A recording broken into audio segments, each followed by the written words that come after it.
O sol da manhã caía a pique sobre as ruas de São Paulo, transformando o asfalto numa superfície escaldante que fazia o ar tremer.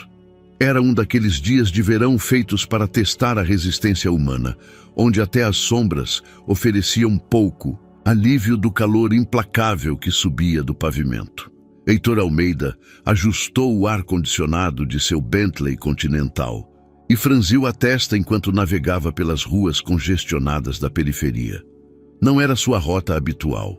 Geralmente, seu motorista se encarregava desses afazeres, mas uma reunião de última hora numa zona industrial o obrigara a dirigir pessoalmente. O contraste entre seu automóvel de luxo e o ambiente ao redor era gritante.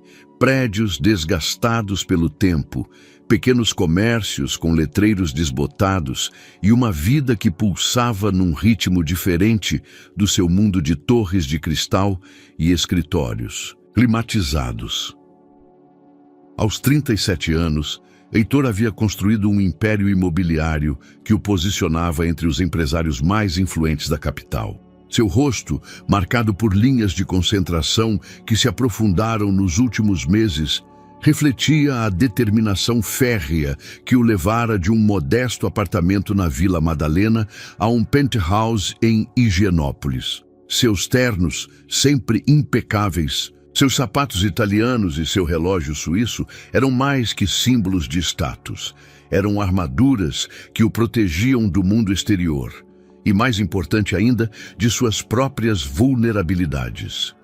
O celular vibrou contra o painel, interrompendo seus pensamentos. A tela mostrava o nome de seu advogado e Heitor não hesitou em atender pelo sistema de viva voz. A conversa se concentrou nos detalhes de uma aquisição importante, um complexo de escritórios em Alphaville que representava meses de negociações meticulosas. Os investidores de Singapura estão pressionando por uma resposta definitiva antes de sexta, explicava a voz do advogado pelos alto-falantes. Precisamos confirmar os termos do financiamento e... Heitor ouvia atentamente enquanto seus olhos vasculhavam a rua em busca de um posto de gasolina. O indicador de combustível estava piscando nos últimos quilômetros, um detalhe menor que normalmente sua assistente teria antecipado, mas que agora se tornava um incômodo inesperado em sua agenda perfeitamente cronometrada. Finalmente, avistou um posto de gasolina modesto, com bombas que já viram dias melhores e um pequeno prédio que abrigava uma conveniência. Não era o tipo de lugar onde ele costumava parar, mas as circunstâncias não lhe davam alternativas. Enquanto manobrava o Bentley em direção a uma das bombas, continuou sua conversa telefônica, sua mente dividida entre os milhões de reais em jogo e a simples tarefa de abastecer o tanque. Foi então que a viu. No início, foi apenas uma figura na periferia de sua visão. Uma mulher jovem, com um balde de água com sabão e um pano nas mãos, movendo-se com cuidado entre os automóveis estacionados. Seus movimentos tinham uma graça particular, uma cadência protetora que chamou sua atenção mesmo enquanto tentava se concentrar nos detalhes do contrato que discutia ao telefone. A mulher se aproximou lentamente de seu veículo. E foi então que Heitor notou a pronunciada curvatura de seu ventre sob a blusa folgada que vestia. Estava grávida, visivelmente grávida, e o calor do dia fazia pequenas gotas de suor perolar em sua testa enquanto trabalhava com determinação silenciosa.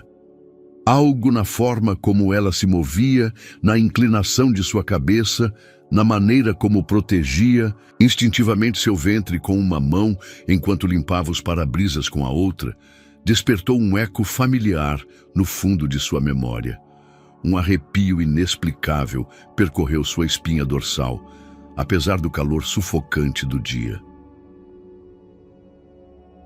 A voz de seu advogado se desvanecia ao fundo enquanto Heitor observava a mulher se aproximar. Havia algo em seu perfil, na linha de seu pescoço, na maneira como afastava uma mecha de cabelo do rosto com o dorso da mão. E então, Como se o destino tivesse orquestrado aquele momento com precisão cirúrgica, ela levantou o olhar. Seus olhos se encontraram através do vidro escurecido do para-brisa e o mundo pareceu parar. O barulho do trânsito, as vozes dos outros trabalhadores, até mesmo a voz insistente de seu advogado pelo telefone, tudo se desvanece num silêncio ensurdecedor.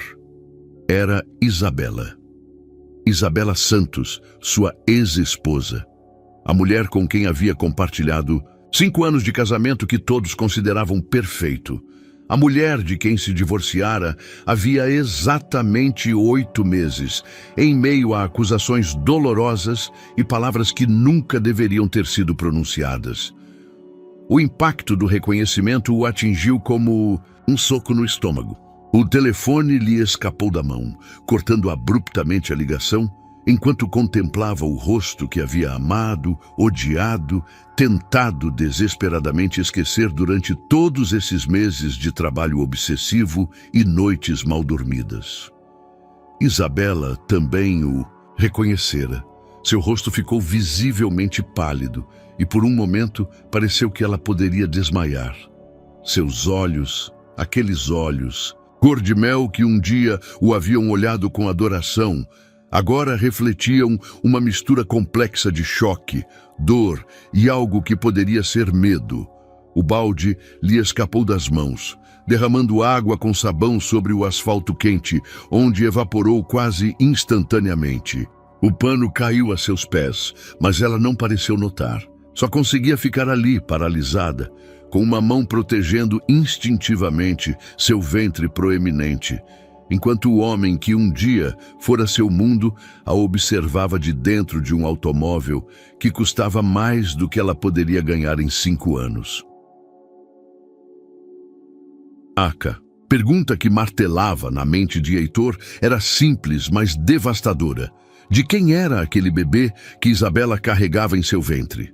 Os segundos se alongaram como horas no ar denso da manhã. Heitor permaneceu imóvel dentro de seu Bentley, os nós dos dedos brancos pela força com que apertava o volante, enquanto Isabela ficava paralisada ao lado do automóvel, sua mão ainda protegendo seu ventre abaulado. O mundo ao redor deles continuava seu ritmo normal.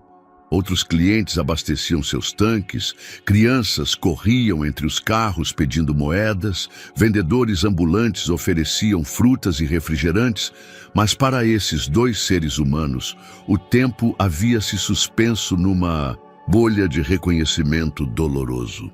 Finalmente, Heitor encontrou forças para abrir a porta do automóvel. Suas pernas tremeram levemente quando ele se pôs de pé.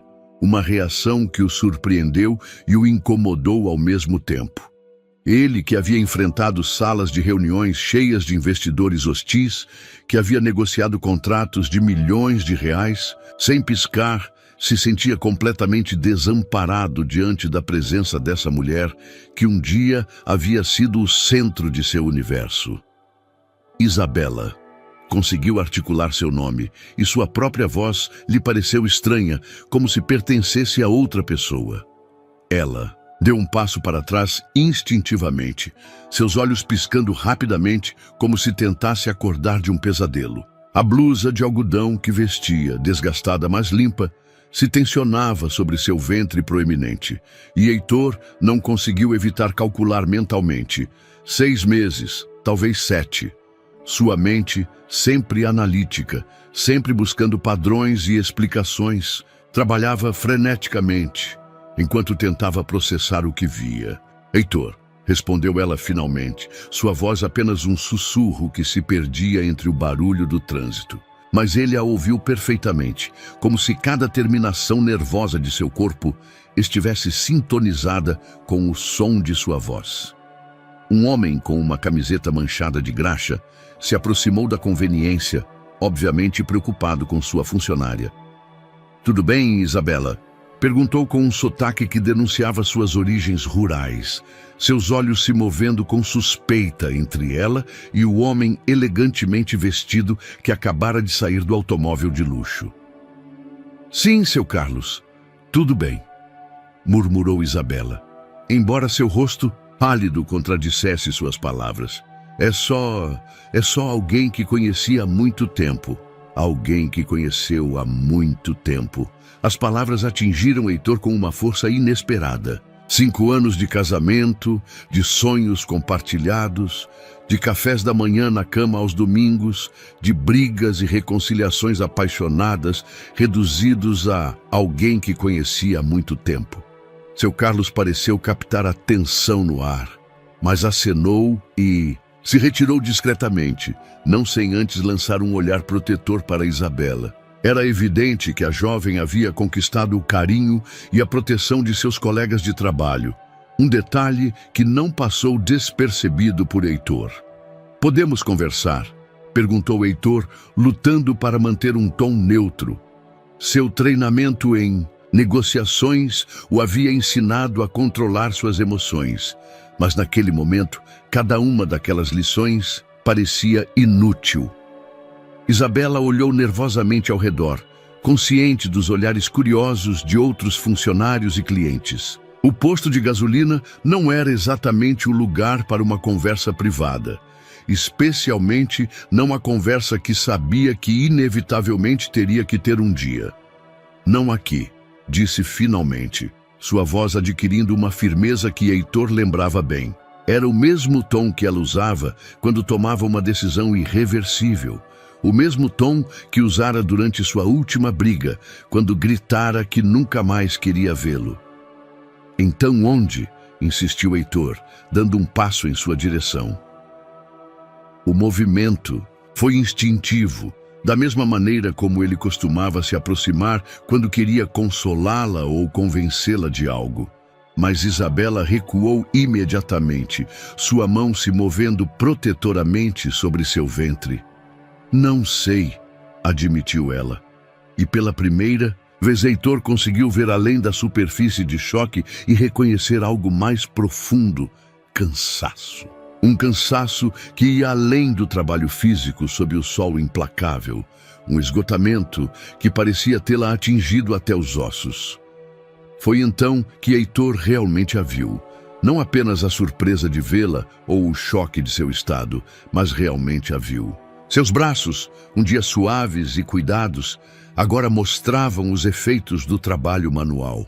Suas mãos, que ele recordava delicadas e sempre perfeitamente arrumadas, estavam ásperas e com pequenos cortes que falavam de trabalhos pesados.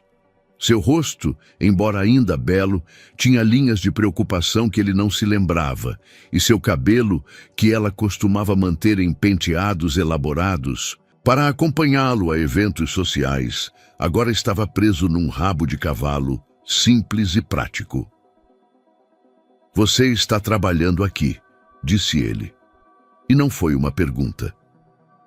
A realidade da situação começava a penetrar sua consciência como água fria. A mulher que um dia fora sua esposa, que havia vivido em seu penthouse, que tivera acesso a cartões de crédito sem limite e um guarda-roupa que custava mais que o salário anual da maioria das pessoas, agora limpava para-brisas num posto de gasolina na periferia. "Preciso trabalhar", respondeu Isabela com uma dignidade que o deixou sem palavras. Não havia súplica em sua voz, não havia autocomiseração. Apenas um fato simples e direto. "Mas sua condição..." E começou Heitor, seus olhos se movendo involuntariamente para seu ventre. "Minha condição não me impede de trabalhar", o cortou ela bruscamente, seus olhos se acendendo com um brilho do fogo que ele lembrava tão bem. "Tenho trabalhado perfeitamente, bem sem a ajuda de ninguém." A implicação era clara: sem sua ajuda. O orgulho, aquela característica que ambos compartilhavam em abundância, se erguia entre eles como uma parede invisível, mas intransponível.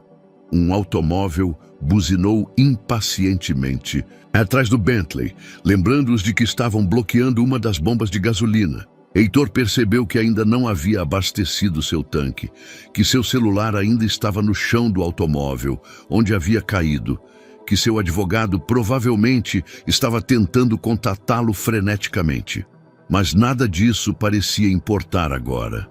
Precisamos conversar, repetiu desta vez com mais firmeza. Há coisas que preciso saber, coisas que preciso entender. Isabela olhou fixamente por um momento que pareceu eterno. Em seus olhos, Heitor pôde ler uma batalha interna, uma guerra entre o que ela queria fazer e o que sabia que devia fazer, entre o passado que os unia e o presente que os separava. Meu turno termina às 6, disse finalmente, sua voz tão baixa que ele teve que se inclinar para ouvi-la. Tem uma lanchonete na esquina da Paulista e Consolação. Se você realmente precisar conversar, estarei lá às 6:30. Sem esperar resposta, ela se virou e começou a caminhar em direção a outro automóvel que acabara de chegar, pegando um novo balde de água com sabão de uma estação próxima. Seus movimentos eram deliberados, profissionais, mas Heitor podia ver a tensão na linha de seus ombros, a maneira como evitava olhá-lo enquanto se afastava. Ele ficou ali, de pé, ao lado de seu Bentley, vendo como a mulher que um dia havia sido seu mundo continuava seu trabalho, como se nada tivesse acontecido, como se o reencontro que acabara de abalar seu universo fosse simplesmente uma interrupção menor em seu dia. A buzina tocou novamente, mas insistente desta vez, e Heitor finalmente reagiu, abastecendo seu tanque com movimentos mecânicos, enquanto sua mente processava tudo o que acabara de acontecer. Às 6:30, ele tinha toda a tarde para se preparar para uma conversa que sabia que mudaria tudo, para o bem ou para o mal. As horas que se seguiram ao encontro no posto de gasolina se estenderam para Heitor como uma eternidade tortuosa. Ele retornou ao seu escritório na Torre JK Iguatemi, mas sua mente estava completamente desconectada das tarefas que normalmente absorviam toda sua atenção. Os relatórios financeiros permaneciam sem revisão sobre sua mesa de mogno, as ligações de investidores se acumulavam em sua caixa postal e sua assistente, Tânia, o observava com crescente preocupação de sua posição do outro lado da porta de vidro. Sentado em sua cadeira executiva, com a vista panorâmica da cidade se estendendo diante dele, Heitor não conseguia deixar de calcular datas em sua cabeça. 8 meses desde o divórcio. Se Isabela estava grávida de 6 ou 7 meses, as datas coincidiam perfeitamente. O bebê poderia ser dele. A possibilidade o golpeava uma e outra vez, como ondas contra um penhasco, cada impacto mais intenso que o anterior. Ele se lembrou vividamente de sua última noite juntos, apenas uma semana antes de tudo desabar. Eles haviam feito amor com uma paixão desesperada, como se ambos sentissem subconscientemente que era sua despedida. Ela havia chorado depois, encolhida contra seu peito, e quando ele lhe perguntou o que estava acontecendo, Isabela apenas murmurou que o amava mais do que as palavras podiam expressar. Naquele momento, ele havia interpretado suas lágrimas como pura emoção. Agora, ele se perguntava se havia sido uma premonição. Seu celular vibrava constantemente sobre a mesa, mas Heitor o ignorou.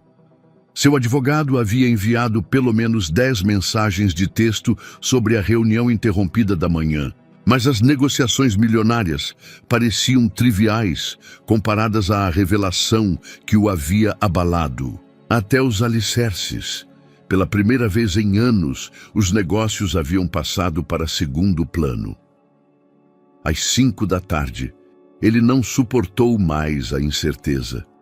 Disse a Tânia para cancelar todas as suas consultas do dia seguinte e saiu do escritório com passos determinados. O trânsito da tarde estava no seu pior momento, mas Heitor dirigiu com uma paciência incomum, sua mente completamente absorta em preparar as perguntas que precisava fazer. A lanchonete que Isabela havia sugerido era um Lugar modesto numa zona de classe média, muito diferente dos restaurantes exclusivos onde eles costumavam se encontrar durante seu casamento. Ele chegou 15 minutos antes do horário combinado e escolheu uma mesa no canto, de onde podia ver a entrada. O lugar tinha um ar acolhedor, mas desgastado. Cadeiras de plástico, mesas de fórmica riscadas e o aroma persistente de café, recém-feito, misturado com a fumaça da churrasqueira. Heitor se sentia completamente fora do lugar em seu terno de $3.000, mas não se importava. Pediu um café que não tinha intenção de beber e se dedicou a observar cada pessoa que entrava, seu coração acelerando cada vez que via uma silhueta feminina. Às 6h40, quando já começava a pensar que Isabela não viria, ele a viu entrar.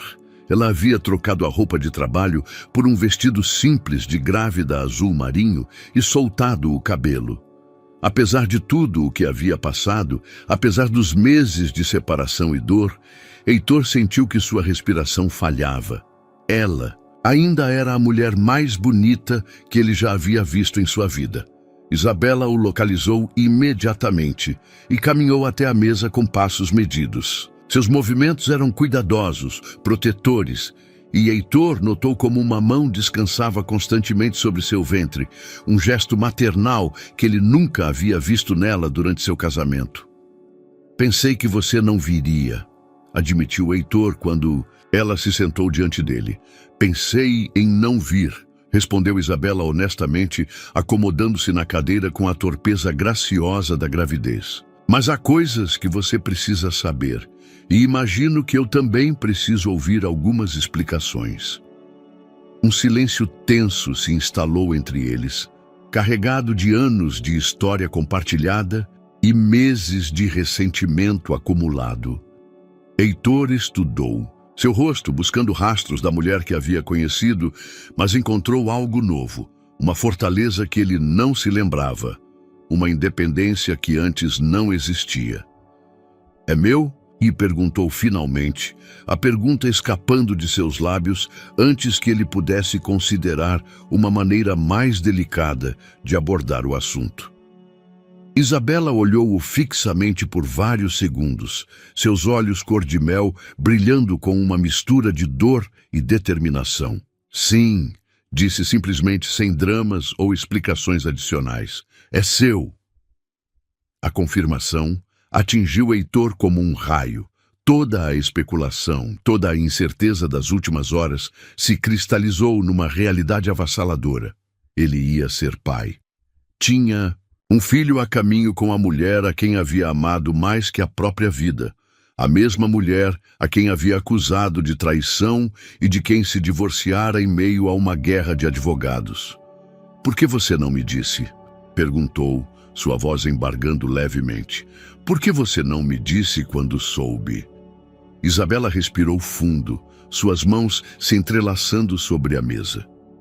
"Porque na última vez que conversamos, você gritou que eu era uma mentirosa e uma interesseira. Você me acusou de estar com você apenas pelo seu dinheiro, de ter te enganado com outros homens.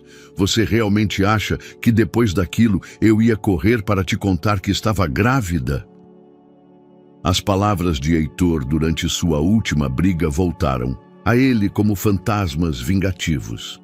Ele se lembrou de sua própria voz, fria e cruel, pronunciando acusações que agora sabia serem falsas. Ele se lembrou da expressão devastada no rosto de Isabela, da maneira como ela havia desabado quando ele lhe disse que nunca havia confiado realmente nela. "Isabela, eu..." começou, mas ela levantou uma mão para detê-lo. "Não", disse firmemente. "Não agora. Primeiro preciso que você entenda o que aconteceu nesses 8 meses. Preciso que você saiba por que estou trabalhando naquele posto de gasolina, por que vivo num quarto de fundos, por que tenho estado completamente sozinha durante toda essa gravidez." Sua voz embargou levemente nas últimas palavras, e Heitor percebeu que pela primeira vez, desde que a conhecia, Isabela estava prestes a permitir que ele visse sua vulnerabilidade real. Isabela fechou os olhos por um momento, como se precisasse reunir forças para as palavras que estava prestes a pronunciar. Quando os abriu novamente, Heitor viu neles uma resolução que o inquietou profundamente. Depois do divórcio, começou com voz controlada, descobri que não tinha nada, absolutamente nada. O acordo pré-nupcial que assinei era muito claro. Em caso de divórcio por infidelidade comprovada, eu não teria direito a nenhum tipo de compensação financeira. Heitor sentiu um nó no estômago. Ele se lembrava daquele prenupcial redigido por seus advogados mais implacáveis. Naquele momento, 5 anos atrás, lhe parecera uma precaução sensata. Agora ele percebia o quanto havia sido cruel. Mas nunca houve infidelidade, murmurou ele, quase para si. Mesmo. Você acreditou que sim, replicou Isabela com amargura, e isso foi suficiente para que seus advogados me deixassem na rua sem um centavo. Nem mesmo pude ficar com meu carro, porque estava em seu nome. Minhas roupas, minhas joias, tudo o que havia no penthouse, tudo era tecnicamente seu. As palavras atingiram Heitor como socos.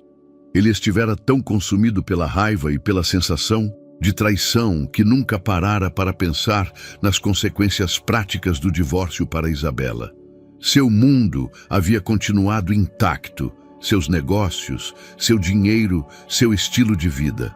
O dela havia se desmoronado completamente. No início, pensei em recorrer à minha família, continuou Isabela, sua voz adquirindo um tom mais vulnerável. Mas você sabe como são meus pais. Quando souberam do divórcio, especialmente das acusações que você havia feito, me disseram que eu havia trazido vergonha para a família. Meu pai não queria me ver, e minha mãe me fechou a porta na cara. Heitor se lembrava dos pais de Isabela, pessoas trabalhadoras, mas profundamente conservadoras, que sempre haviam visto o casamento de sua filha como uma bênção divina. A ideia de um divórcio, especialmente um manchado por acusações de infidelidade, teria sido devastadora para eles. Consegui trabalho como recepcionista numa clínica odontológica. Continuou Isabela, seus dedos traçando círculos nervosos na superfície da mesa. O salário mal me dava para alugar um quarto pequeno. Quando descobri que estava grávida, tentei manter o emprego, mas as náuseas matinais eram terríveis. Chegava atrasada, faltava dias inteiros. O doutor me demitiu depois de 2 meses. A imagem ficava mais clara e mais dolorosa para Heitor. Enquanto ele continuava vivendo em sua torre de cristal, preocupado apenas em expandir seu império empresarial, a mãe de seu filho havia estado lutando para sobreviver num mundo que havia se tornado hostil da noite para o dia. Depois trabalhei, limpando escritórios à noite, prosseguiu Isabela, sua voz se tornando mais firme à medida que avançava em seu relato. Era um trabalho duro, mas me permitia descansar durante o dia. Quando a gravidez ficou mais notória, perdi também esse emprego. Ninguém quer contratar uma mulher grávida para trabalhos físicos. E o posto de gasolina? Perguntou Heitor, embora temesse a resposta. Seu Carlos é o único que me deu uma chance quando eu já estava de 5 meses. Ele me paga por dia, sem contrato, sem benefícios, mas é um trabalho honesto. Lavo para-brisas, organizo produtos na loja, ajudo no que posso. Seu queixo se ergueu com orgulho. Tenho mantido esse bebê com o meu próprio esforço. Heitor sentiu que o mundo se cambaleava ao seu redor. A mulher que ele havia acusado de ser interesseira e manipuladora havia demonstrado uma dignidade e uma força que o deixavam sem palavras. Enquanto ele a desprezava em silêncio, acreditando que ela estaria vivendo de algum amante rico, ela havia estado lutando dia a dia para alimentar seu filho não nascido. Isabela, eu não sabia. Começou, mas sua voz se quebrou. Você Não sabia porque não quis saber, a interrompeu ela, seus olhos brilhando com lágrimas contidas. Durante meses, esperei que você ligasse, que perguntasse, que pelo menos tivesse curiosidade sobre o que tinha sido de mim. Mas seu orgulho era mais importante que a verdade. O silêncio que se seguiu foi denso, carregado de reprimendas não ditas e oportunidades perdidas. Heitor percebeu que havia construído muros tão altos ao redor de seu coração ferido que havia perdido completamente de vista a humanidade da mulher que havia amado. "O que você quer de mim agora?" perguntou finalmente, sua voz apenas um sussurro. Isabela olhou-o por um longo tempo antes de responder, como se estivesse avaliando se valia a pena a honestidade total. "Nada", disse finalmente, e aquela palavra simples continha mais dor que qualquer grito de dor. "Eu não quero mais nada de você, Heitor." As palavras de Isabela flutuaram no ar entre eles como uma sentença final. "Eu não quero mais nada de você, Heitor." Cada sílaba havia sido pronunciada com uma frieza que contrastava dramaticamente com a mulher apaixonada que ele se lembrava. A mulher que costumava se derreter em seus braços e sussurrar que não conseguia viver sem ele. Heitor sentiu como se lhe tivessem arrancado o ar dos pulmões. Durante todos esses meses, no fundo do seu coração, ele havia alimentado a fantasia secreta de que um dia eles poderiam se reconciliar, que de alguma forma encontrariam o caminho de volta um para o outro. Mas agora, enfrentando a realidade crua do que havia feito, de como havia destruído não apenas seu casamento, mas a vida da mulher que amava, aquela fantasia se desmoronava como o castelo de cartas. "Isabela, por favor", implorou, estendendo-se até ela através da mesa. "Sei que cometi erros terríveis, sei que te falhei de maneiras imperdoáveis, mas aquele bebê, nosso bebê, seu bebê terá tudo o que eu puder lhe dar", o interrompeu ela, sua voz tremendo levemente pela primeira vez desde que havia começado seu relato. "Ele não precisa de um pai que o veja como uma obrigação ou uma carga." "Não é uma carga", exclamou Heitor, sua voz se elevando, o suficiente para atrair olhares curiosos de outras mesas. "É meu filho, é..." Ele parou abruptamente quando viu que Isabela havia ficado repentinamente pálida. Uma expressão de dor cruzou seu rosto e sua mão se moveu instintivamente para suas costas. Seus olhos se fecharam com força, como se estivesse lutando contra uma onda de mal-estar. "Você está bem?" E perguntou Heitor imediatamente, sua preocupação apagando qualquer outra consideração. Ele se levantou de sua cadeira, contornando a mesa para se aproximar dela. Só preciso de um momento", murmurou Isabela, mas sua respiração havia se tornado superficial e rápida. A cor havia desaparecido completamente de suas bochechas e pequenas gotas de suor começaram a aparecer em sua testa. "Isso não é normal", disse Heitor, seu instinto protetor despertando completamente. "Quando foi a última vez que você viu um médico?" Isabela tentou responder, mas outra onda de dor a atravessou, fazendo-a se curvar levemente para frente. Foi então que Heitor notou algo que o alarmou profundamente. Seus tornozelos estavam inchados, visivelmente inflamados, acima dos sapatos desgastados que ela usava. "Vamos para o hospital", declarou Heitor com firmeza, já procurando as chaves de seu carro nos bolsos. "Não", protestou Isabela fracamente. "Não posso pagar. Os gastos médicos privados são..." "Eu não me importo com o dinheiro", acortou Heitor, sua voz carregada de um desespero que não sentia há anos. "Não me importo com nada, exceto que você e o bebê estejam bem."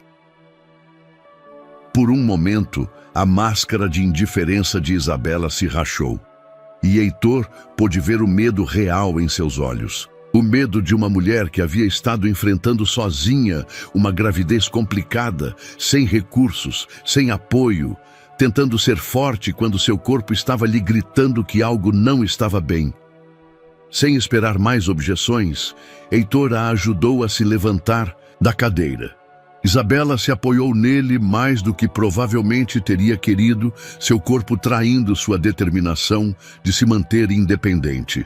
O contato físico, depois de tantos meses de separação, foi como uma descarga elétrica para ambos, despertando memórias corporais que nenhum dos dois estava preparado para enfrentar. "Meu carro está lá fora", murmurou Gustavo, guiando-a cuidadosamente para a saída. "O Hospital São Vicente está a apenas 10 minutos daqui." Durante a curta viagem até o Bentley, Valentina agarrou-se ao seu braço com uma força que demonstrava seu crescente mal-estar. Gustavo percebeu como ela tentava controlar a respiração, como lutava para manter a compostura, mesmo quando era evidente que algo estava terrivelmente errado. Uma vez no automóvel, com o ar-condicionado proporcionando alívio imediato do calor sufocante da tarde, Valentina fechou os olhos e recostou a cabeça no banco de couro. Suas mãos repousavam protetoramente sobre o ventre, e Gustavo podia ver o medo que ela tentava esconder. "Tudo vai ficar bem", disse ele, embora não tivesse certeza se estava tentando convencê-la ou a si mesmo. "Você vai ficar bem. O bebê vai ficar bem." Enquanto navegava pelo trânsito da hora do rush com uma urgência que ele havia esquecido que podia sentir, Gustavo percebeu que nos últimos minutos algo fundamental havia acontecido. As palavras, os reproches, as acusações mútuas haviam ficado em segundo plano diante da realidade imediata de que a mulher que carregava seu filho precisava de ajuda e ele era a única pessoa em posição de fornecê-la.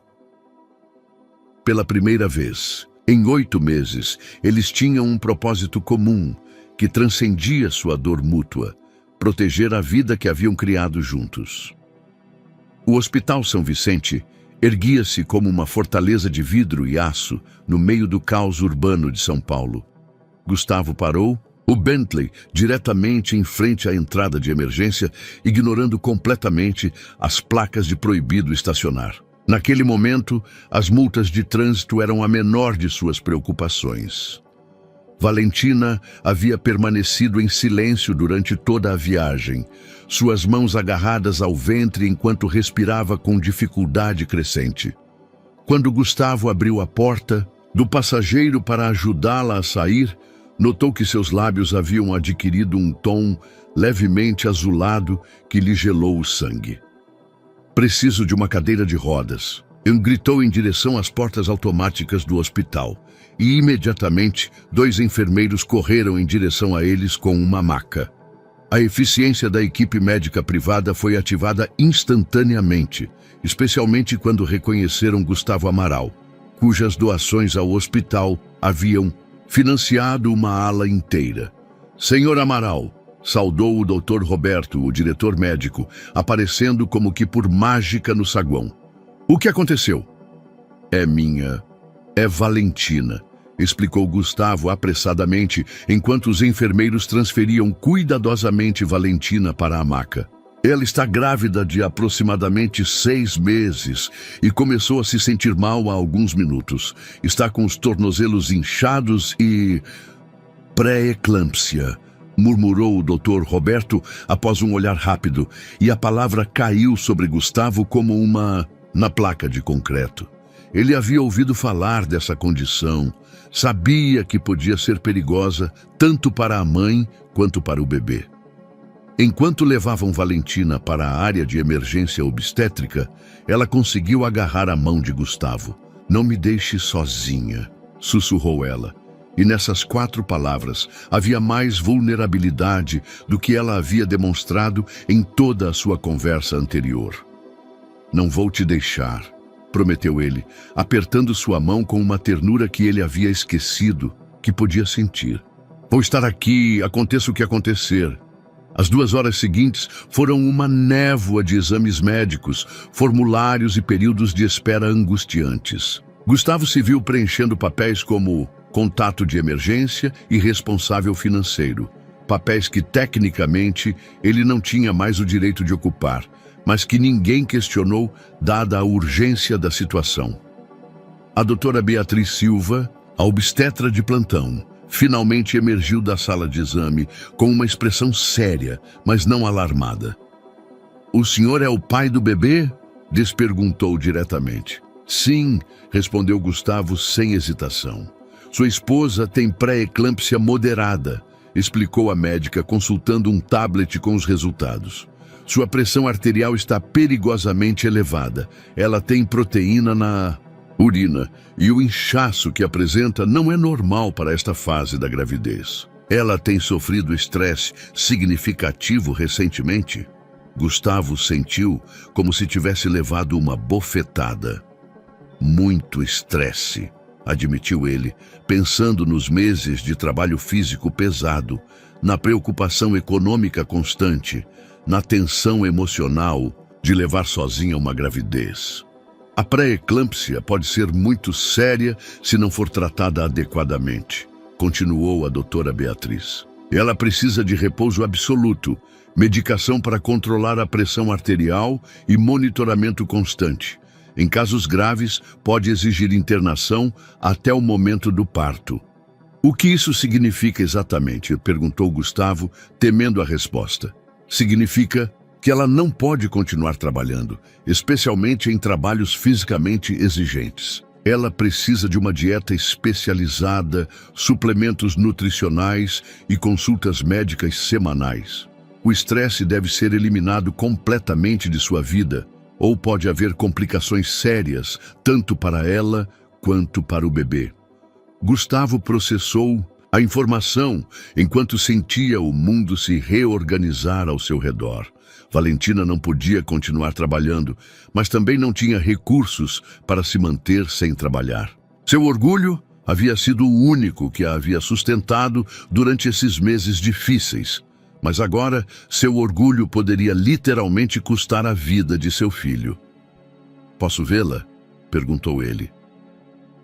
A médica assentiu e o conduziu a um quarto particular onde Valentina descansava, conectada a vários monitores. Ela parecia pequena e frágil na cama do hospital, uma imagem que contrastava brutalmente com a mulher forte e desafiadora que ele havia enfrentado na lanchonete.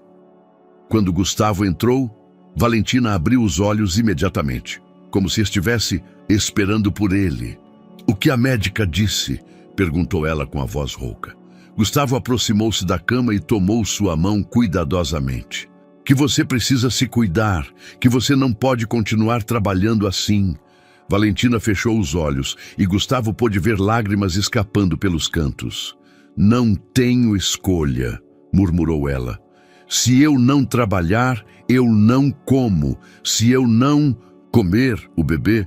"Você tem escolha, sim", interrompeu Gustavo suavemente. "Você me tem." Ela abriu os olhos e olhou para ele com uma mistura de esperança e desconfiança. "O que você está dizendo?" "Estou dizendo que vou cuidar de você, de vocês dois", declarou Gustavo com uma firmeza que surpreendeu até mesmo a ele mesmo. "Não se trata mais de orgulho ou de quem estava certo. Trata-se do nosso filho e não vou permitir que algo aconteça a ele por minha culpa." Pela primeira vez desde seu reencontro, Valentina não argumentou. Simplesmente assentiu fracamente, como se finalmente tivesse chegado ao limite de sua força para lutar sozinha. Os dias seguintes transcorreram em uma rotina estranha e delicada.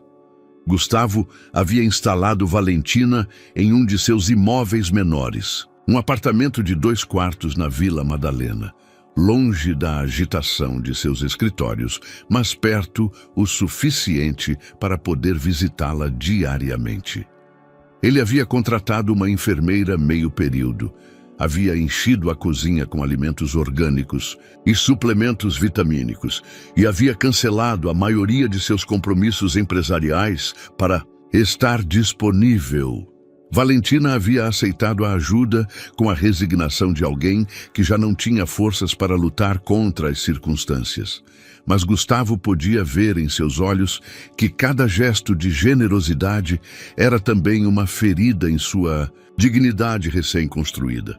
A mulher que havia aprendido a valorizar sua independência agora se encontrava novamente dependendo do homem que havia destruído seu mundo.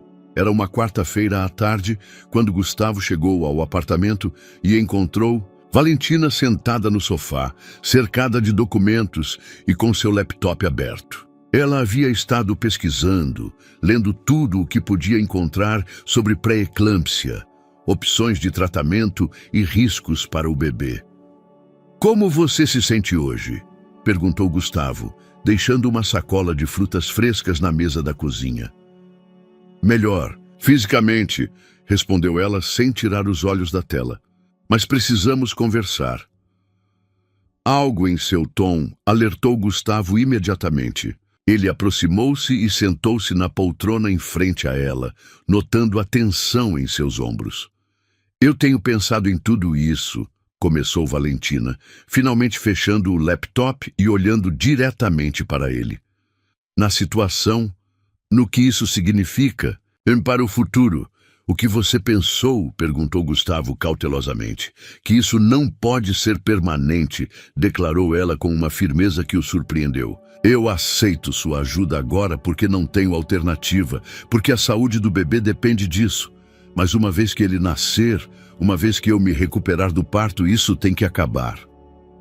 As palavras atingiram Gustavo como um soco no estômago. Durante os últimos dias, ele havia começado a alimentar a esperança de que essa crise médica pudesse ser o começo de uma reconciliação, uma oportunidade para reconstruir o que haviam perdido.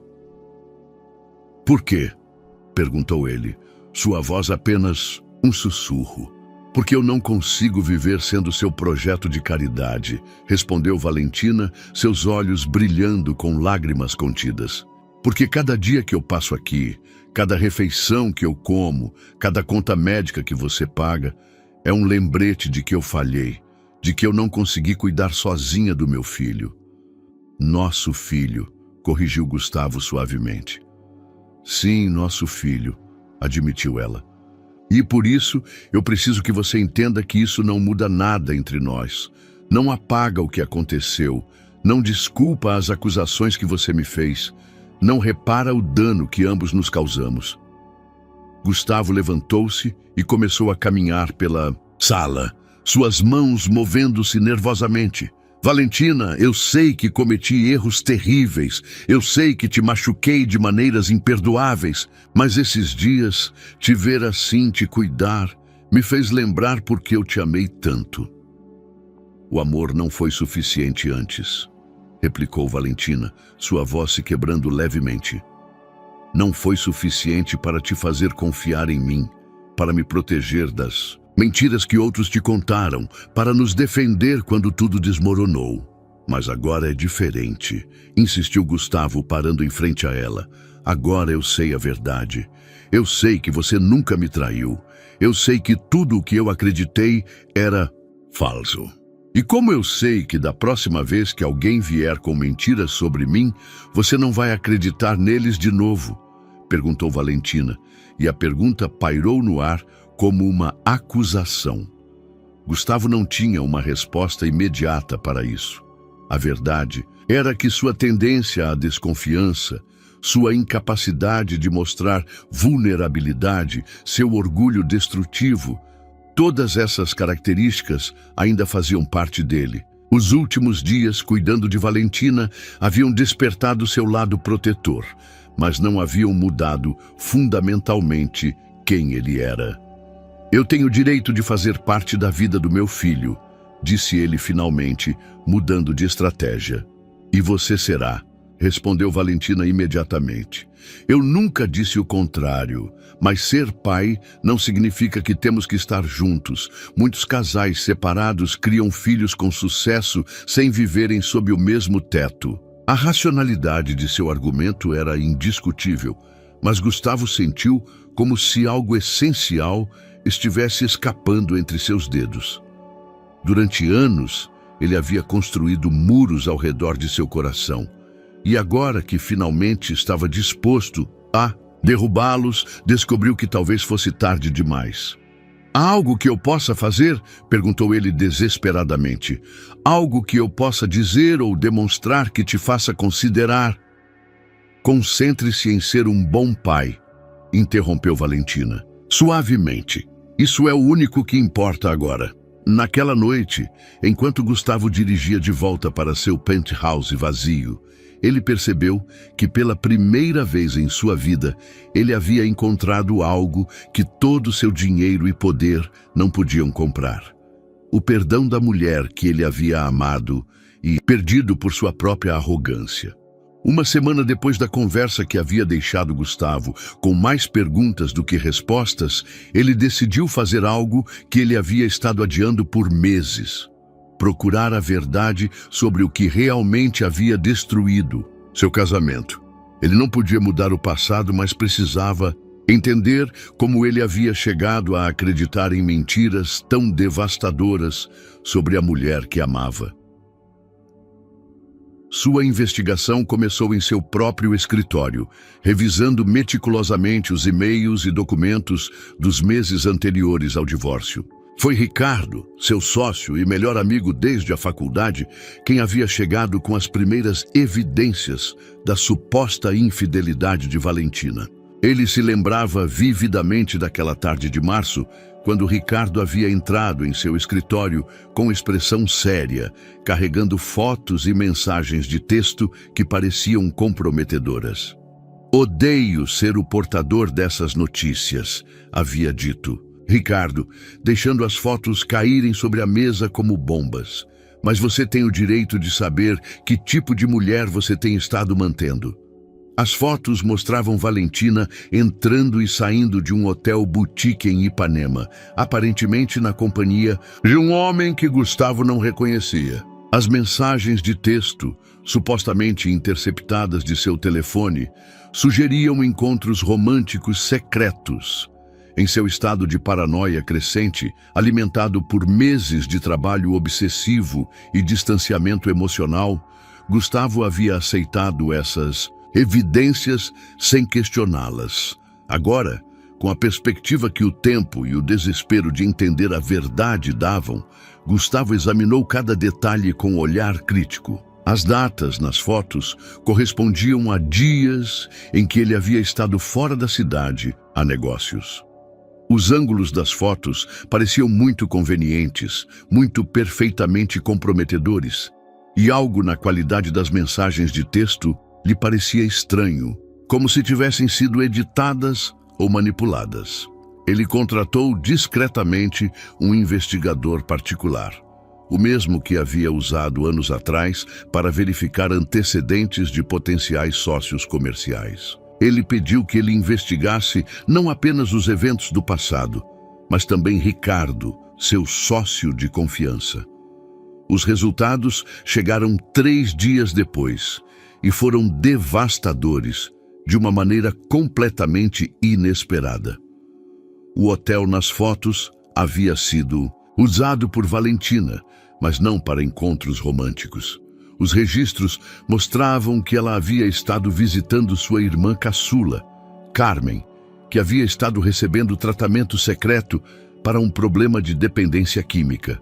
Carmen havia entrado no programa de reabilitação do hotel, e Valentina havia estado pagando o tratamento sem dizer a Gustavo, sabendo o quanto ele desprezava qualquer associação com escândalos familiares. O homem nas fotos era o Dr. Carlos. Alberto, o psiquiatra que tratava Carmen. Os encontros secretos haviam sido sessões de terapia familiar, parte do programa de recuperação. Valentina havia estado protegendo tanto a privacidade de sua irmã quanto a reputação de Gustavo, sabendo que ele não teria aprovado o gasto em um tratamento que poderia ter atraído atenção midiática negativa. Mas a revelação mais chocante veio ao final do relatório do investigador. As mensagens de texto haviam sido fabricadas usando software de manipulação digital, uma tecnologia que Ricardo conhecia bem devido ao seu trabalho no desenvolvimento de aplicativos móveis. As fotos haviam sido tiradas por um fotógrafo profissional, contratado especificamente para essa tarefa. Ricardo havia orquestrado tudo. Gustavo sentiu que o mundo se desequilibrava sob seus pés enquanto lia o resto do relatório. Durante os meses anteriores ao divórcio, Ricardo havia estado movendo dinheiro de suas contas compartilhadas para investimentos arriscados sem consultá-lo. Ele havia usado a distração do drama matrimonial para fazer manobras financeiras que o beneficiavam desproporcionalmente. O divórcio não havia sido apenas uma consequência de suas mentiras, havia sido o objetivo desde o início. Com as mãos trêmulas, Gustavo discou o número de Ricardo. Ele precisava ouvir a verdade diretamente dos lábios de seu suposto melhor amigo. "Gustavo, meu amigo", respondeu Ricardo com seu habitual tom jovial. "Como você está? Eu soube que você está muito ocupado ultimamente, cancelando reuniões." "Preciso te ver", interrompeu Gustavo, sua voz fria como gelo. "Agora." Algo em seu tom deve ter alertado Ricardo, porque houve uma longa pausa antes de responder. "Está tudo bem, você soa estranho." No seu escritório. "Em 1 hora", declarou Gustavo e desligou sem esperar resposta. Enquanto dirigia para o edifício onde Ricardo tinha seus escritórios, Gustavo sentiu uma fúria que nunca havia experimentado antes. Não era apenas raiva pela traição de seu sócio. Era a raiva devastadora de compreender que ele havia destruído seu casamento. Havia machucado a mulher que amava. Havia perdido meses preciosos com seu filho não nascido. Tudo por causa das mentiras calculadas de alguém em quem ele havia confiado cegamente. Mas mais do que a raiva, o que realmente o consumia era o arrependimento. Valentina havia estado protegendo sua família, sendo leal mesmo quando essa lealdade a colocava em uma posição vulnerável. E ele, o homem que se supunha que deveria protegê-la e confiar nela, a havia condenado sem sequer lhe dar a oportunidade de se explicar. Agora, ele tinha as respostas que havia procurado, mas chegaram tarde demais para reparar o dano que ele havia causado.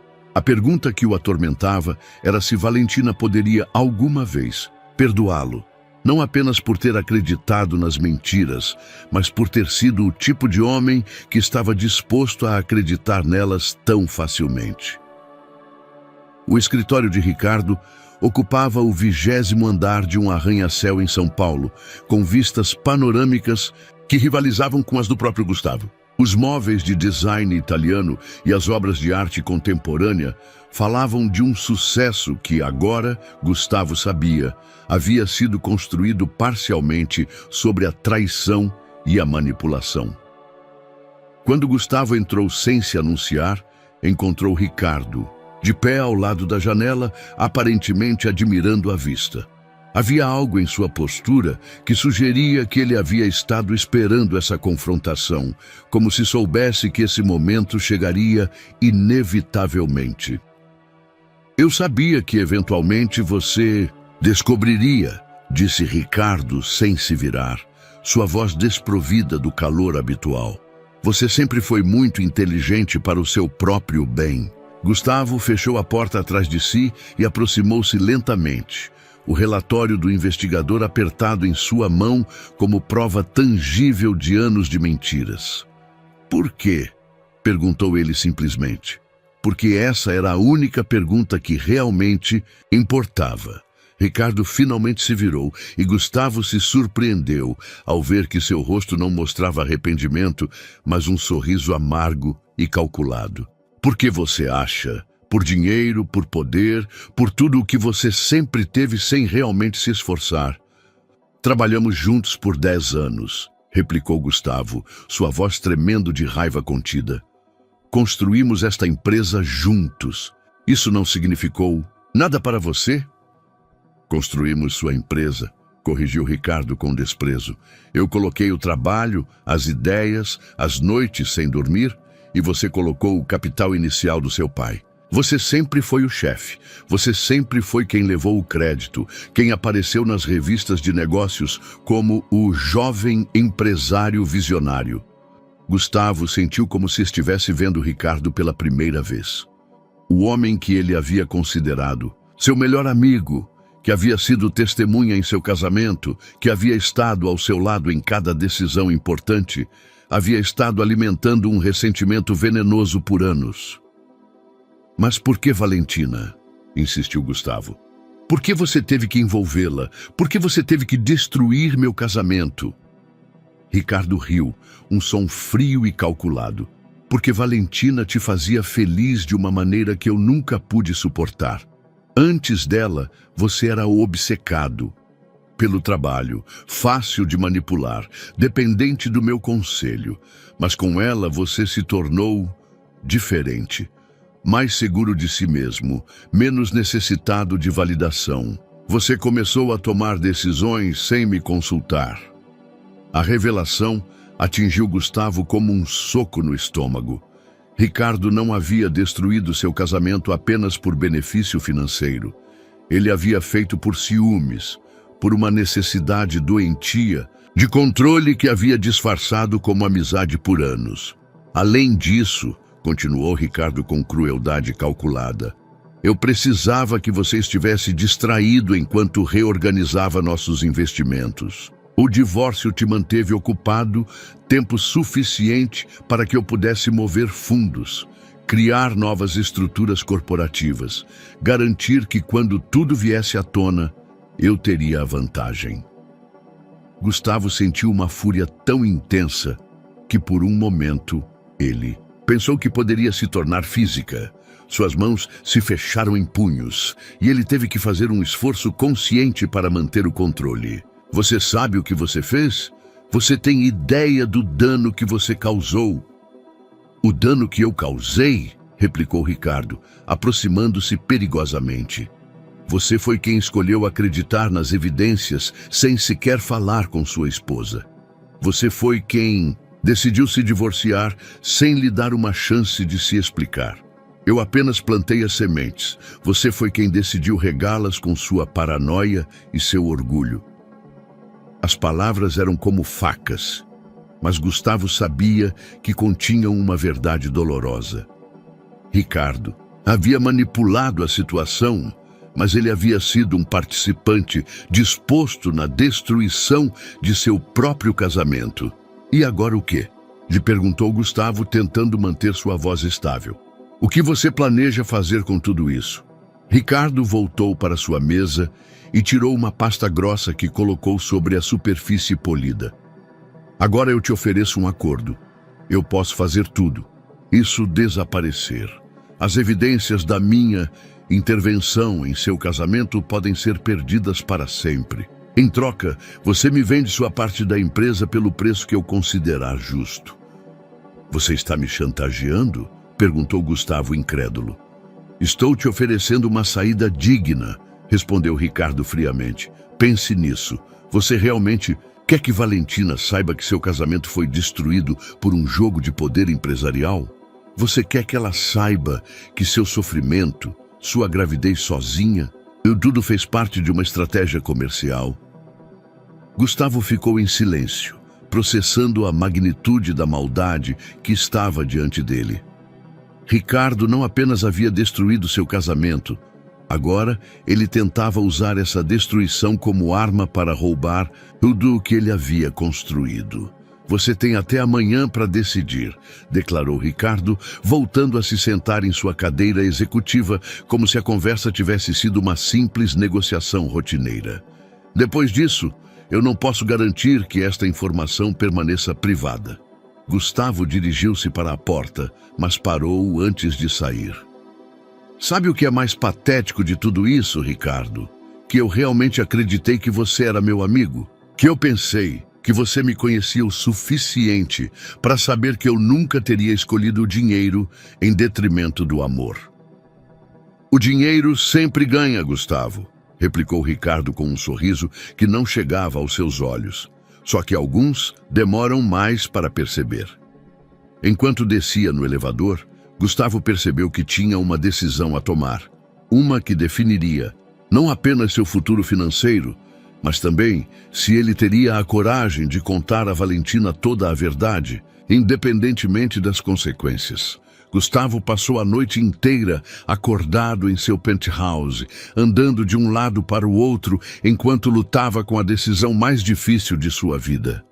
Em um canto de sua mesa estava o relatório que o havia libertado de anos de culpa mal direcionada. No outro, seu telefone que não parava de tocar com ligações de Ricardo, que ele se recusava a atender.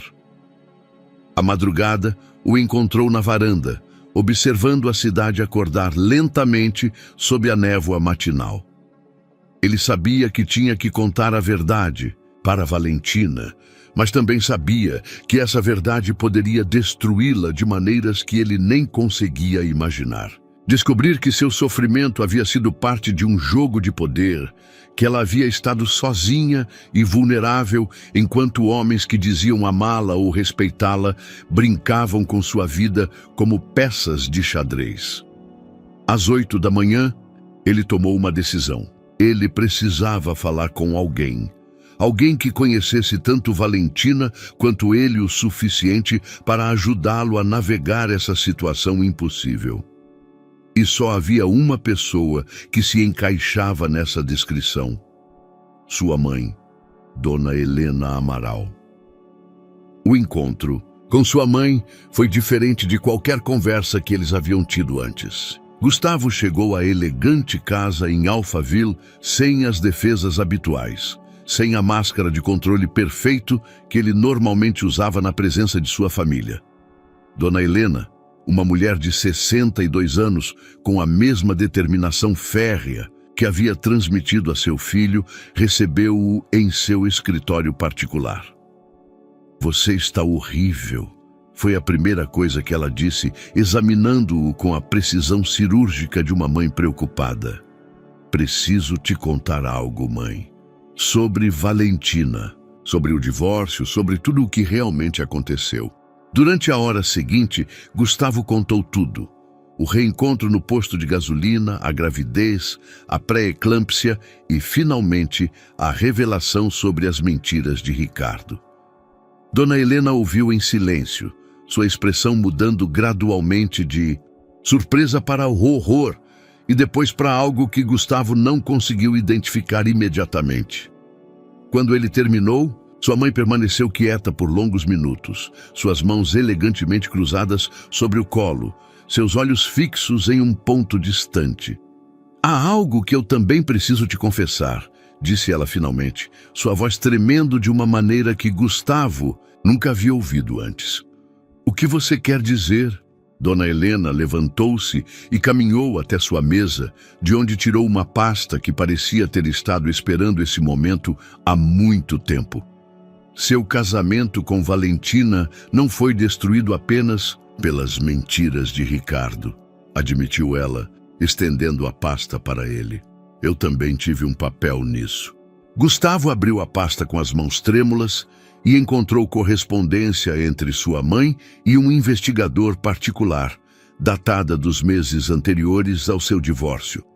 Havia fotos de Valentina, relatórios detalhados sobre suas atividades, sua família, até sobre o tratamento de sua irmã Carmen. "Você sabia sobre Carmen?" perguntou Gustavo, sua voz apenas um sussurro. "Eu sabia sobre o vício, sobre as despesas médicas, sobre tudo", confessou Dona Helena, sua compostura aristocrática, finalmente se quebrando.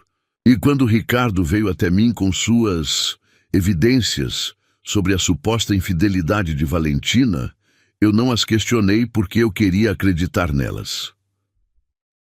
"Por quê?" perguntou Gustavo, embora temesse a resposta. "Porque eu nunca achei que ela fosse boa o suficiente para você", admitiu sua mãe, com lágrimas nos olhos. "Ela vinha de uma família humilde, sem conexões, sem o tipo de educação que eu esperava para a esposa do meu filho. Quando Ricardo me mostrou aquelas fotos, eu vi uma oportunidade para se livrar dela", completou Gustavo, sentindo como se todo seu mundo desmoronasse pela segunda vez em 24 horas. Eu pensei que estava protegendo seu futuro, murmurou Dona Helena. Eu pensei que eventualmente você encontraria alguém mais apropriado, alguém que realmente te merecesse. Gustavo sentiu uma mistura de raiva e compaixão por sua mãe. Ela havia agido desde sua perspectiva limitada do que era melhor para ele, mas havia contribuído para a destruição do único relacionamento que realmente havia preenchido sua vida de significado. Você sabia que ela estava grávida? E perguntou ele. Não, respondeu Dona Helena imediatamente. Isso eu nunca soube. Se eu soubesse que ela estava esperando meu neto... Ela ficou quieta, e Gustavo pôde ver o peso do arrependimento se instalando sobre seus ombros elegantes. O que fazemos agora? Perguntou ele finalmente. Sua mãe olhou para ele com uma determinação renovada, a mesma que ela havia demonstrado durante toda a sua vida quando enfrentava problemas familiares. Agora vamos resolver isso, declarou ela. Vamos contar a Valentina toda a verdade e vamos implorar que ela nos perdoe. E se ela não o fizer, pelo menos teremos feito o certo pela primeira vez em todo esse desastre. Ricardo está me chantageando, confessou Gustavo. Ele diz que se eu não vender minha parte da empresa, ele tornará públicas todas as informações sobre a manipulação. Dona Helena sorriu pela primeira vez desde que a conversa havia começado, mas era um sorriso frio e calculado que Gustavo reconheceu de seus dias de formação empresarial.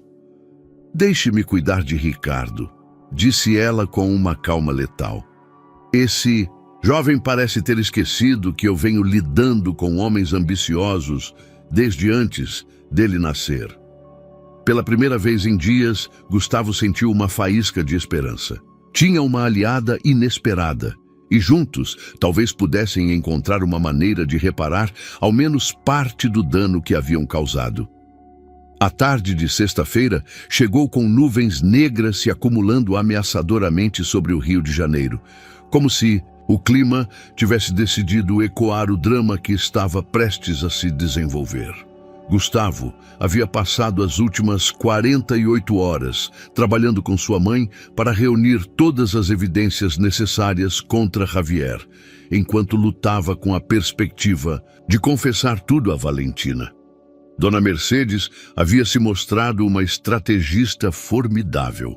Através de seus contatos nos círculos empresariais e sociais, havia conseguido informações adicionais sobre as manobras financeiras de Javier, incluindo documentos que provavam desvio de fundos e fraude.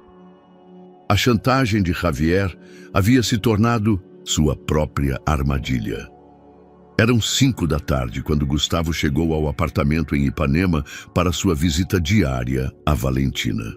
A encontrou na cozinha, preparando um chá com movimentos lentos e cuidadosos.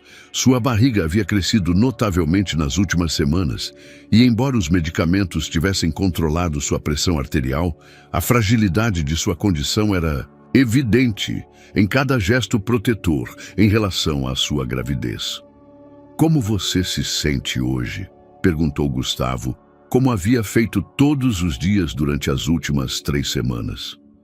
Fisicamente ou emocionalmente? Respondeu Valentina com um sorriso, triste que não chegava aos seus olhos. Fisicamente estou estável, emocionalmente... Bem, essa é uma história diferente. Gustavo sabia que era a hora. Não podia mais adiar. Valentina, precisamos conversar. Há coisas sobre nosso divórcio, sobre o que realmente aconteceu, que você precisa saber. Algo em seu tom a alertou imediatamente. Deixou a xícara de chá e se virou para olhá-lo completamente, seus olhos estudando seu rosto com a intensidade de alguém que havia aprendido a ler sinais de perigo. Do que se trata? Perguntou cautelosamente. Gustavo respirou fundo e começou a contar tudo. As fotos falsificadas, as mensagens inventadas, a verdadeira razão de suas visitas ao hotel, a conspiração de Javier e até mesmo a participação de sua mãe. A cada revelação, ele via como a cor desaparecia do rosto de Valentina, como suas mãos se moviam instintivamente para proteger sua barriga. Quando terminou, o silêncio na cozinha era tão denso que se podia ouvir o distante trovão que se aproximava com a tempestade. "Deixa eu entender direito", disse Valentina finalmente, sua voz perigosamente controlada. "Meu casamento foi destruído porque seu sócio queria roubá-lo e sua mãe achava que eu não era suficientemente boa para você. Valentina, eu e você." Sua voz se elevou pela primeira vez, carregada de uma fúria que havia contido durante meses. "Você escolheu acreditar neles em vez de confiar na mulher com quem você havia compartilhado sua cama durante 5 anos. Um raio iluminou a janela, seguido imediatamente por um trovão que fez tremer os vidros. Como se fosse um sinal, as primeiras gotas de chuva começaram a atingir a janela com intensidade crescente. "Sei que não há desculpa para o que eu fiz", admitiu Gustavo desesperadamente. "Sei que falhei com você da maneira mais fundamental possível, mas agora sabemos a verdade. Agora podemos o quê?" o interrompeu Valentina, levantando-se da cadeira com dificuldade. "Fingir que isso nunca aconteceu? Fingir que você não me deixou sozinha, grávida, lutando para sobreviver, enquanto você vivia confortavelmente, acreditando que eu era uma mentirosa e uma traidora?" A tempestade lá fora se intensificou subitamente, transformando-se em um aguaceiro torrencial que açoitava as janelas. Mas dentro do apartamento, a tempestade emocional era ainda mais violenta. "Todo esse tempo", continuou Valentina, sua voz se quebrando, "pensei que havia feito algo errado. Me torturei, perguntando o que eu havia feito para merecer seu desprezo. Cheguei a acreditar que talvez realmente fosse tudo o que você me acusava de ser." "Você nunca foi isso", gritou Gustavo por cima do barulho da chuva. "Você era perfeita, você era tudo o que eu sempre quis e eu fui muito covarde e orgulhoso para defendê-la." "E isso se supõe que me faça sentir melhor?", replicou Valentina, lágrimas se misturando com a fúria em seus olhos. "Saber que você destruiu nossa vida por covardia em vez de convicção." Foi então que aconteceu. Valentina se dobrou subitamente para a frente, um grito de dor escapando de seus lábios. Suas mãos se agarraram à sua barriga e Gustavo pôde ver líquido escorrendo por suas pernas. "O bebê!" gritou Valentina, sua voz cheia de pânico. "Algo está errado com o bebê." A tempestade lá fora rugia com fúria renovada, como se a natureza estivesse respondendo ao drama humano que se desenvolvia lá dentro. Os trovões se sucediam um após o outro, e a chuva caía com tanta intensidade que parecia que o céu estava desabando. Gustavo correu até ela, segurando-a enquanto discava freneticamente o número de emergência em seu telefone. Mas quando tentou explicar a situação, percebeu que as linhas telefônicas haviam caído devido à tempestade. "Temos que chegar ao hospital", murmurou, levantando Valentina em seus braços. "Agora mesmo?" Mas quando se aproximaram da porta, puderam ver através da janela que as ruas haviam se transformado em rios. A água corria com tanta força que arrastava carros estacionados. Não havia como sair com segurança. Estavam presos, sozinhos, com Valentina entrando em trabalho de parto prematuro, no meio da tempestade mais violenta que havia atingido o Rio de Janeiro em décadas. O estrondo da tempestade era ensurdecedor, mas não tanto quanto as batidas do coração de Gustavo, enquanto ajudava Valentina a chegar ao sofá. As contrações chegavam a cada 5 minutos, regulares demais para ser um falso alarme, intensas demais para esperar até que a tempestade passasse. "Respire comigo", dizia Gustavo, tentando manter sua própria voz calma enquanto procurava. freneticamente em seu telefone algum sinal que lhe permitisse chamar os bombeiros. Inspire, expire, assim está bem. Valentina se agarrou à sua mão com uma força que o surpreendeu, seus olhos fechados com força enquanto lutava contra a dor. É muito cedo, murmurou entre contrações. Só tenho 32 semanas. É muito cedo. Bebês prematuros sobrevivem às 32 semanas, respondeu Gustavo, embora não tivesse certeza se estava tentando tranquilizá-la ou a si mesmo. Meu primo nasceu com 30 semanas e agora é um adolescente perfeitamente saudável. Lá fora, um raio iluminou o céu com tanta intensidade que por um momento o apartamento se encheu de uma luz branca e cegante. O trovão que se seguiu fez tremer todo o prédio e as luzes piscaram ameaçadoramente. Preciso que você pegue toalhas limpas, conseguiu dizer Valentina durante uma pausa entre as contrações. E água quente. Se esse bebê vai nascer aqui, precisamos estar preparados. Gustavo correu para o banheiro, suas mãos tremendo enquanto reunia toalhas e enchia recipientes com água. Sua mente, habitualmente tão analítica e controlada, lutava para processar a situação. Ele havia dirigido fusões milionárias, havia navegado crises empresariais complexas, mas nada o havia preparado para isso. Trazer seu filho ao mundo no meio de uma tempestade apocalíptica, com a mulher que amava sofrendo em dobro devido à dor do parto e à traição que acabara de lhe revelar. Quando voltou para a sala, encontrou Valentina respirando com o ritmo que haviam aprendido nas aulas de preparação para o parto, às quais haviam assistido durante seu casamento. A ironia não lhe escapou. Tecnicamente, eles não eram mais casados. Tecnicamente, ela havia insistido que não queria nada dele. Mas ali estavam eles, navegando juntos o momento mais íntimo e vulnerável de suas vidas. A água está se acumulando mais rápido, observou Gustavo, olhando pela janela. Acho que estamos no primeiro andar de um prédio que está inundando. Então temos que subir, disse Valentina entre arfadas. Tem acesso ao telhado? Gustavo se lembrou de ter visto uma escada de emergência durante sua inspeção inicial do prédio. Sim, mas não sei se você vai conseguir. Eu consigo fazer o que eu precisar. E fazer... O interrompeu Valentina com uma determinação feroz que ele se lembrava dos primeiros dias de seu relacionamento. Por esse bebê, eu consigo fazer qualquer coisa. Outra contração a atingiu, dessa vez mais intensa que as anteriores. Gustavo cronometrou mentalmente. 4 minutos. Estavam se acelerando.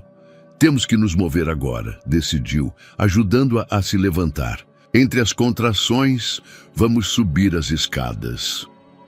A viagem até o telhado foi um pesadelo de passos lentos e interrupções dolorosas. Cada vez que uma contração atingia Valentina, eles tinham que parar, esperá-la, ajudá-la a respirar através da dor. Gustavo carregava as toalhas e a água, mas mais importante, carregava o peso emocional de saber que a cada segundo que passava, seu filho se aproximava mais de nascer nas condições mais precárias imagináveis. Quando finalmente chegaram ao telhado, descobriram que não estavam sozinhos. Outros moradores do prédio haviam se refugiado ali, incluindo uma senhora que se apresentou como enfermeira aposentada. Quantas semanas? Perguntou a enfermeira imediatamente, avaliando a situação com olhos profissionais. 32, respondeu Gustavo. Primeiro bebê? Sim, murmurou Valentina, agarrada a Gustavo, enquanto outra contração a sacudia. A enfermeira assentiu e começou a dar instruções claras e precisas. Precisamos criar uma área estéril, o melhor que pudermos. Vocês têm cobertores? Outros. Moradores começaram a oferecer ajuda. Cobertores, água adicional, até mesmo uma lanterna, quando as luzes do prédio finalmente se apagaram completamente. Naquele momento surreal, no telhado de um prédio, no meio de uma tempestade devastadora, se formou uma comunidade improvisada, unida pelo milagre iminente do nascimento. Gustavo, murmurou Valentina durante uma pausa, sua mão encontrando a dele. Na escuridão, se algo acontecer comigo, nada vai acontecer, a interrompeu firmemente. Vamos sair disso nós três juntos. Mas se acontecer, insistiu ela, quero que você saiba que apesar de tudo, apesar da dor, da traição e da fúria, eu nunca deixei de te amar, nem um único dia. As palavras atingiram Gustavo como um raio emocional mais poderoso que qualquer um dos que iluminavam o céu noturno. No meio do caos, no momento mais vulnerável de suas vidas, ela lhe havia dado o presente mais precioso, a verdade de seu coração. Às 3h47 da madrugada, enquanto a tempestade finalmente começava a diminuir e as primeiras luzes do amanhecer se filtravam entre as nuvens, João Pedro chegou ao mundo no telhado de um prédio inundado, sob a luz de lanternas de celulares e cercado por estranhos que haviam se transformado em uma família improvisada. O primeiro choro do bebê se elevou acima do rumor decrescente da chuva, um som que chegou direto ao coração de Gustavo como uma revelação. Durante meses ele havia sabido intelectualmente que seria pai, mas não foi até que segurou aquele pequeno ser úmido e enrugado contra seu peito que compreendeu realmente o que isso significava. Ele é perfeito, murmurou a enfermeira aposentada, envolvendo o bebê em um cobertor limpo. Pequeno, mas seus pulmões funcionam perfeitamente. Escutem esses gritos. Valentina jazia exausta sobre os cobertores que os vizinhos haviam estendido, mas seus olhos brilhavam com uma mistura de alívio, amor materno e algo mais profundo que Gustavo não havia visto em anos: esperança. Posso carregá-lo? E perguntou Gustavo com voz trêmula, estendendo seus braços em direção a seu filho. Quando João foi colocado em seus braços, Gustavo sentiu como se todas as defesas que havia construído durante anos se desmoronaram instantaneamente. Esse pequeno ser, que pesava apenas 2 quilos, tinha o poder de reduzir a lágrimas incontroláveis um homem que havia movimentado milhões de reais. Olá, João, sussurrou, aproximando seu rosto do de seu filho. Eu sou seu pai, e eu prometo que nunca, jamais, vou falhar com você, como falhei com você e sua mãe. O sol começava a nascer, pintando o céu com tons rosados e dourados que contrastavam dramaticamente com a devastação que a tempestade havia deixado em sua passagem. Do telhado, podiam ver ruas transformadas em rios, carros tombados, árvores caídas. Mas também podiam ver algo mais. Equipes de resgate navegando entre as águas, helicópteros sobrevoando a área, a cidade acordando para ajudar seus feridos. Os serviços de emergência estão respondendo, anunciou um dos vizinhos que havia conseguido conectar seu rádio. Eles dizem que há equipes médicas móveis, estabelecendo pontos de atendimento em toda a cidade. Precisamos levar João para um hospital, disse a enfermeira com autoridade profissional. Ele nasceu bem, mas bebês prematuros precisam de cuidados especializados, especialmente nas primeiras 48 horas. Como se fosse uma resposta às suas orações, o som de um helicóptero ficou mais forte, se aproximando de seu prédio. No telhado vizinho, Gustavo pôde ver uma equipe médica de emergência preparando equipamentos de evacuação. Aqui! Gritou, agitando um cobertor branco. Temos um recém-nascido prematuro. Os minutos seguintes foram um turbilhão de atividade. Os paramédicos desceram do helicóptero com equipamento médico especializado para bebês prematuros. João foi colocado em uma incubadora portátil enquanto avaliavam rapidamente seu estado. Ele está estável, anunciou o paramédico-chefe após um exame preliminar. Mas precisamos levá-lo à unidade de cuidados intensivos neonatais imediatamente. Eu vou com ele, declarou Valentina, tentando se levantar apesar de sua fraqueza pós-parto. Vocês dois vão, corrigiu Gustavo firmemente, ajudando-a. Somos os pais dele e vamos juntos. Durante o voo para o hospital materno-infantil, enquanto João dormia pacificamente em sua incubadora portátil e Valentina descansava contra o ombro de Gustavo, ele sentiu uma clareza que não havia experimentado em anos.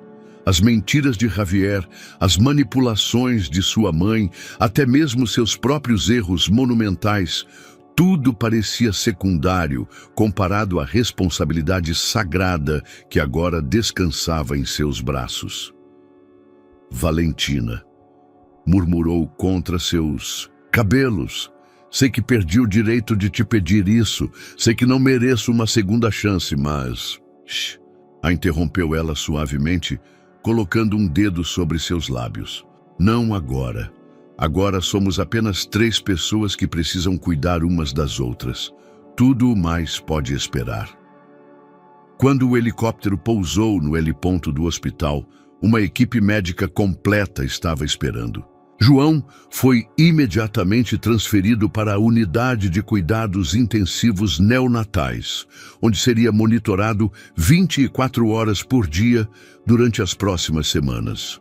Mas enquanto Gustavo observava os médicos trabalharem com seu filho através do vidro da USIM, ele percebeu que algo fundamental havia mudado durante aquelas horas dramáticas no telhado. Não se tratava apenas de que agora ele era pai. Se tratava de que, pela primeira vez em sua vida adulta, ele havia estado completamente presente para outra pessoa. Ele não havia pensado em negócios, em dinheiro, em sua reputação. Só havia pensado em proteger as 2 pessoas que mais amava no mundo. E pela primeira vez desde o divórcio, ele sentiu como se talvez, apenas talvez, pudesse encontrar uma maneira de recuperar o que havia perdido. 6 meses após o nascimento de João, Gustavo se encontrava de pé no mesmo posto de gasolina onde havia começado essa odisseia emocional. Mas o lugar havia mudado completamente. Onde antes havia bombas de gasolina desgastadas e uma loja modesta, agora se erguia o Centro Comunitário Esperança. Um moderno prédio de 2 andares dedicado a ajudar mães solteiras e famílias em situação vulnerável. A transformação não havia sido apenas arquitetônica. O próprio Gustavo era um homem completamente diferente do empresário obsessivo e emocionalmente blindado que havia chegado ali 1 ano antes. Seu cabelo mostrava alguns fios novos de cabelo branco, produto das noites sem dormir, cuidando de João durante seus primeiros meses críticos. Mas seus olhos tinham uma calidez que havia estado ausente durante anos. Você está pronto? Perguntou Valentina, aproximando-se dele com João nos braços. O bebê, agora robusto e saudável, gargalhava alegremente enquanto brincava com um pequeno chocalho. Tão pronto quanto se pode estar para se casar com a mesma mulher pela segunda vez, respondeu Gustavo com um sorriso que iluminou completamente seu rosto. A cerimônia seria íntima, apenas para familiares próximos e amigos verdadeiros. Dona Mercedes, transformada pela experiência da maternidade de seu neto e humilhada por seu papel na separação original, havia desenvolvido um relacionamento surpreendentemente caloroso com Valentina. As 2 mulheres haviam encontrado um terreno comum em seu amor compartilhado por João e sua determinação em protegê-lo dos erros do passado. Sua mãe chegou cedo para ajudar com os arranjos florais, comentou Valentina, ajustando o pequeno terno de João.